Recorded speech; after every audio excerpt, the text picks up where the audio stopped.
Module 3, Random Number Generation.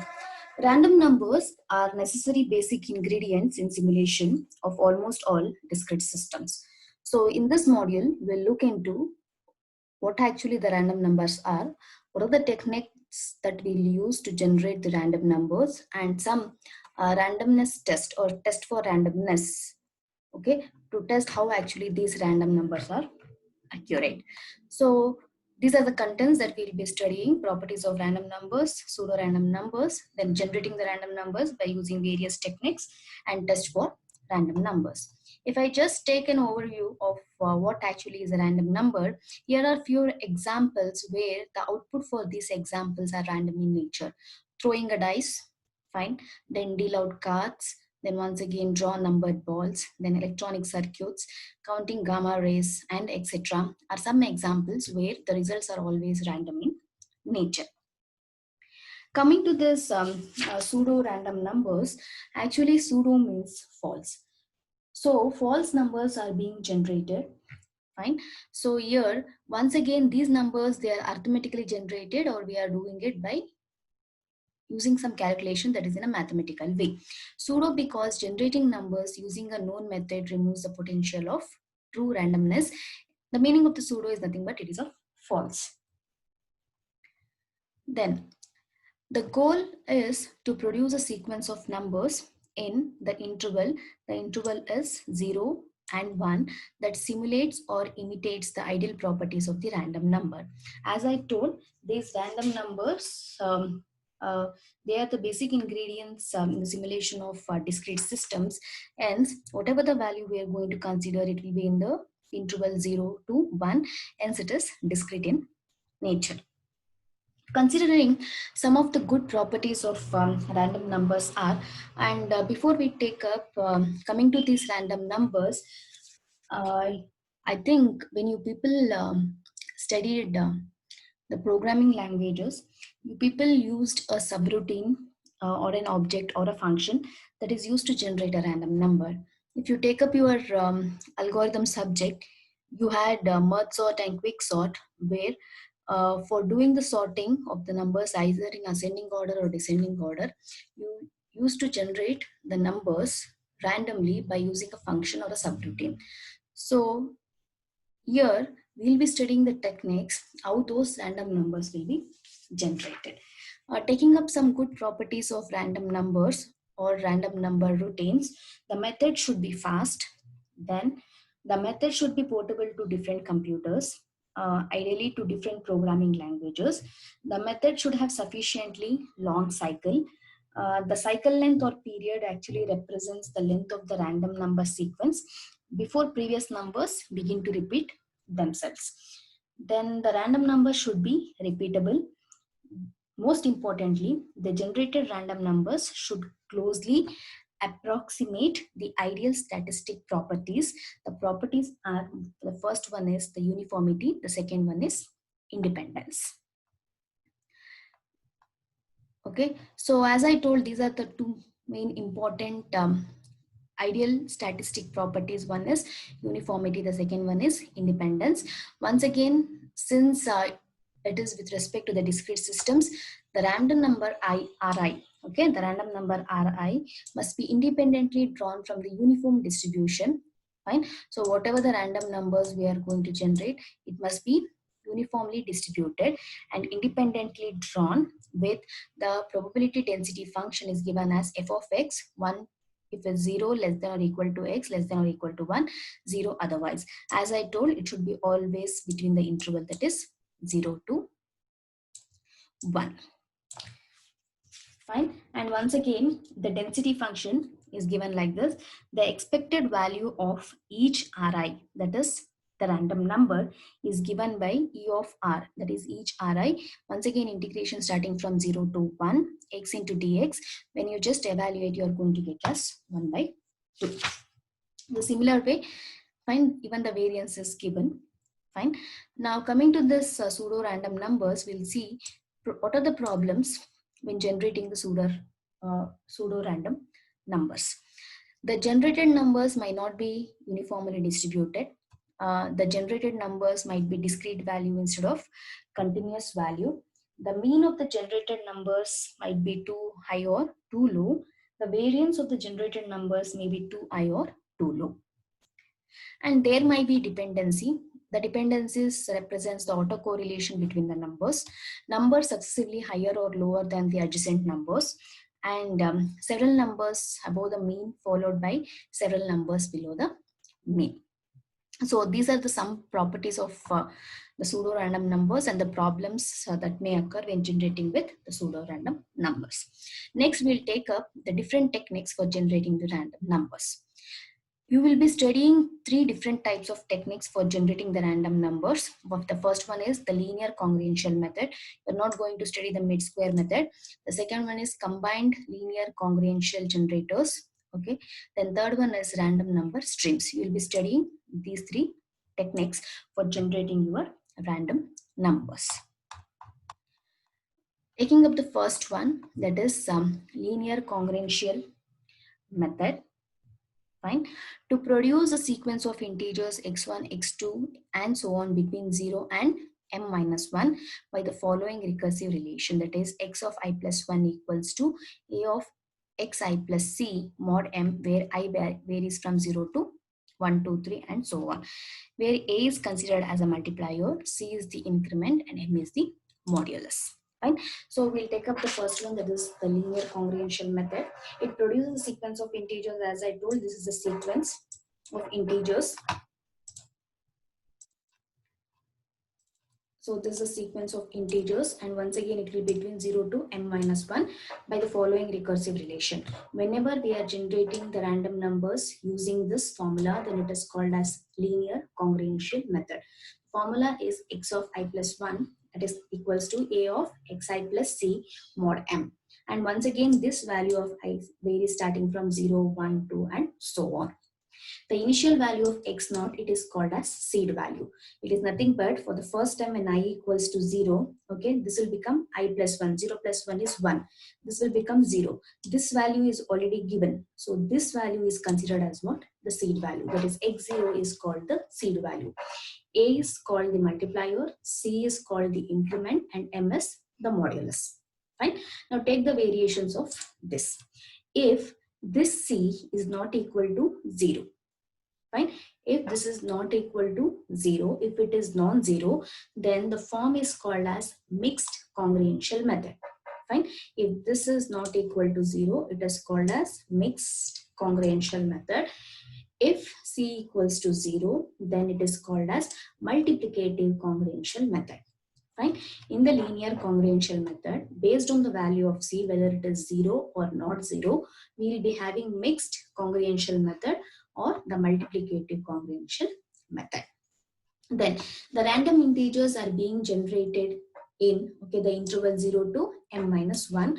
Convert the integer xi to random numbers, that is ri. This is your random number. This is finally generated, or the random number is finally generated by using the formula xi divided by m, where your m is nothing but the modulus and xi is calculated by using this recursive function. And after calculating the xi value, when we divide that xi value by m, we are going to generate the random number. Once again, this I value varies from I 1, 2, 3 because we'll be generating the random number 1, 2, 3 and so on. Fine. So let's take an example here. Use the linear congruential method. Generate a sequence of random numbers with x naught equals 27. It is a seed value. A value is given as what? 17. C value is given as what? 43. And modulus value is given as what? That is 100. Right? So here once again, what is A? A is a multiplier. Then C is what? It is your increment. M is modulus and X is what? It is your seed value. I told initially x0 value will be given, where x0 is considered as what? The seed value. If x0 value is given, first I need to calculate what? X1. After calculating x1, when it is divided by the modulus value, I'll be generating the first random number. The random number between zeros and ones can be generated using this formula, where I equals to 1, 2 and so on. Random integers, fine. So whatever the values that are generated by using this recursive function, they are called as random integers. And by using this formula, it is your random number. Random integers xi are generated by using recursive relation, that is xi plus 1 equals to a into xi plus c mod m for I equals to 0, 1, 2 and so on. Right? Now given x naught equals to 7, the seed value, I'll be calculating the first one. That is when I equals to 0, what this will happen? X of 0 plus 1, it is x1 equals to a into x of 0 plus c mod m. Fine. It is nothing but we will be calculating the first random integer where x1 equals to a value is given as 17, xi, that is x naught value is given as what? 27, then plus, then c value is given as 43, mod m value is considered as what? 100. So 100, it is equal to, if you just evaluate this, you are going to get as what? 502 mod 100. If you do this, okay, mod 100, it is nothing but we are not going to consider the quotient, we will be taking the remainder. So 502 divided by 100, the remainder is 2. So x1 is 2. When the random integer is calculated, now calculate the random number. Random number is calculated by using the formula xi divided by the modulus value, that is m. x1 is what? 2. Fine. You can check here once again. Your Ri equals to xi by m. Here the I value starts from 1, 2, 3 and so on.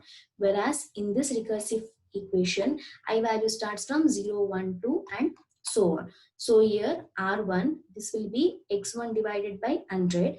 x1 value is 2. 2 divided by 100, what is the value we are going to get? It is 0.02. Okay. Next, the next random integer. The next random integer is when I equals to 1. Right? When I equals to 1, this equation will become x2 equals to a into x1 plus c. Now x1 is calculated in the previous step, that is 2. Now x2 equals to 17 into 2 plus 43 mod 100. Once again, when you just evaluate, you will get 77. Once again, mod 100. Take the remainder is 77. So x2 value is 77. Then calculate the second random number or generated. R2 equals to x2 divided by modulus 77 divided by 100, which is equal to 0.77.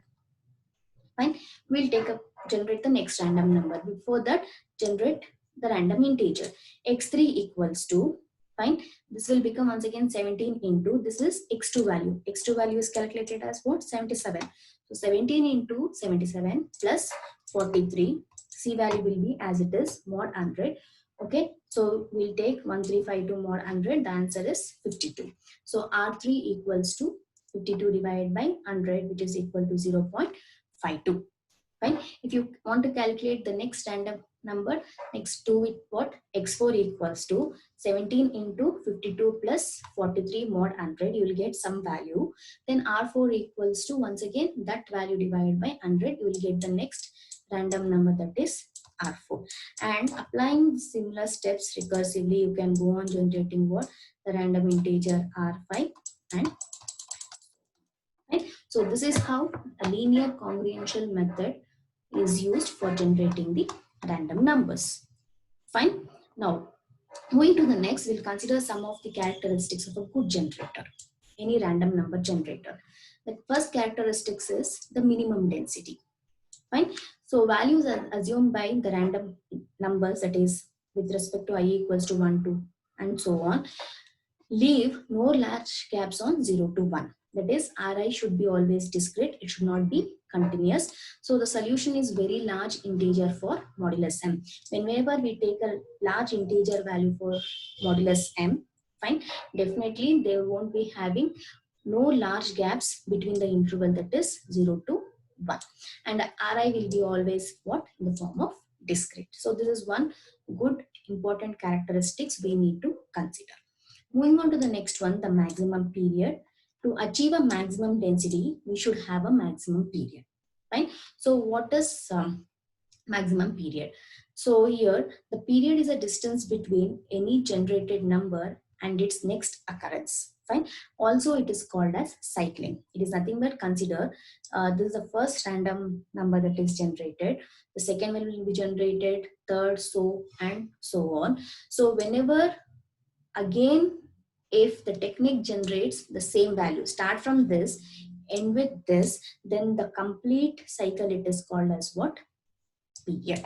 Fine. So we should see that we should have a maximum period. It is not so, okay, we are going to achieve a period within a generation of 4 to 5 random numbers. We should take a very long cycle, okay, with respect to the maximum period. Then we can tell that the generator is having a good characteristics, or it is a good random generator. Example, using the multiplicative method, find the period of generator for a value is given, m value is given as 2 to the power of 6. When you convert it will become 64. C equals to 0. If C equals to 0, fine. It is called as what? Multiplicative linear congruential method. Whereas the previous example we considered, this will be what? When C is not equal to 0. It is mixed congruential method. Fine. So this is multiplicative congruential method. So seed value is given here. The seed value is given as what? First time it is 1, 2, 3 and 4. First time consider x0 with 1, generate the random numbers. Next consider x0 as 2, generate random numbers. Then 3 and 4. We'll see how this is going to influence the maximum period. Okay, and how this is going to, okay, once again influence maximum density. You can see here, when x equals to 0, fine, it is starting from the value 1. Then once again, okay, after 16 repetitions, again I'm getting what? The value 1. So the cycle is what? From year to year. It is after generating how many integer numbers? 15 random integers. Whereas when I take x not equals to 2, okay, the maximum period is not such a long one. Fine. Start from 2. After generating second, third, fourth, fifth, sixth, seventh, and eighth, the ninth random integer is again the same value from which it is started. So this is not a long cycle. This is not the maximum period we have. Once again, when x naught equals to 3, again if we apply the recursive formula, you can see that is after, okay, how many? Again after 15 generation of random numbers, again I'm getting the same value. Again with respect to 4, this is very small. This is not a good generator. With what? Generator is not good with the value what? That is 4. So 4, 1, 2, 3, 4. Again when the fifth random number is generated, we are having a cycle. Fine. So this is how the seed value varies with the generator. The maximum period we are going to have, it is a very good generator.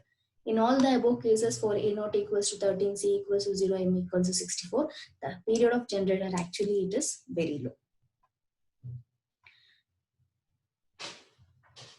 Right? So this is the thing. So we'll take up the next type of generator, that is combined linear congruential generators, in the next video.